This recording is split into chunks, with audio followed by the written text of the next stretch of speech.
வினோதமாக நடந்த வித்தியாச திருவிழா.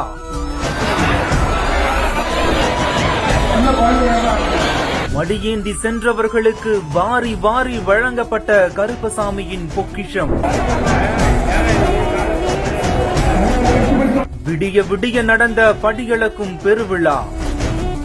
கடலூர் மாவட்டம் சேத்தியாத்தோப்பு பகுதியில விநாயகபுரம் கருப்பசாமி ஆலயம் அமைந்திருக்குது.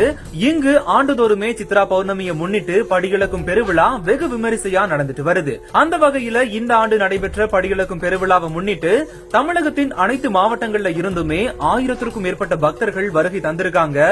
கோவிலின் மூலவர் கருப்பசாமியின் ஆசீர்வாதத்தால படியளக்கும் பெருவிழாவில் கலந்துக்கிற பக்தர்களுக்கு வழங்கக்கூடிய இந்த சில்லறை காசுகளை வீட்டுல வச்சு வழிபடும் போது வற்றாத செல்வமும் குன்றாத வளமும் கிடைப்பதா சொல்லப்படுது.